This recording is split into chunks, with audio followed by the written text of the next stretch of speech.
जा हौ पूजार बुलाबुलीटा भलरे भलरे ହେଇଗଲା। ये शाढ़ीटा से चाकराणी ପାଇଁ ଆଣିଛି ଯାଉଛି ତାକୁ ଡାକିକି ଦେଇଦିଏ। ଝୁମା ଏ ଝୁମା ତୋ ପାଇଁ ମୁଁ ଏ ଶାଢ଼ୀଟା ଆଣିଛି ଅଫର ପଡ଼ିଥିଲା ତ ସେଥିପାଇଁ ତୋ ପାଇଁ ନେଇ ଆସିଲି। ଦାମିକା ଶାଢ଼ୀ ଆଣିଥାନ୍ତି ହେଲେ ତୋର ତ ଦାମିକା ଶାଢ଼ୀ ପିନ୍ଧିବାର ଅଭ୍ୟାସ ନାହିଁ ନା ସେଥିପାଇଁ ତୋ ଲାଗି ଏଇଟା ନେଇ ଆସିଛି ନେ। ଦିଦି ମୁଁ ପୂଜା ଦେଖିବାକୁ ଯାଇଥିଲି ଆପଣଙ୍କ ପାଇଁ ଗୋଟେ ଶାଢ଼ୀ ଆଣିଛି। କ'ଣ କହିଲୁ ମୋ ପାଇଁ ଶାଢ଼ୀ? ତୁ ତ ଜାଣିଛୁ ମୁଁ ସେ ଶସ୍ତା ଶାଢ଼ୀ ପିନ୍ଧେନି।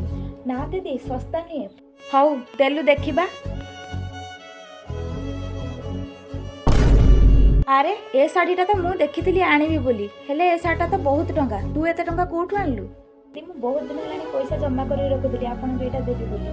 ଦିଦି ଛୋଟ ମୁହଁରେ ଗୋଟେ ବଡ଼ କଥା କହିବି, ଗରିବମାନଙ୍କୁ କେବେ ପରିହାସ କରିକି କହିବେନି, ସେମାନଙ୍କର ବି ଗୋଟେ ମନ ଥାଏ। ପ୍ଲିଜ୍ ଝୁମା ମୋତେ କ୍ଷମା କରିଦେ।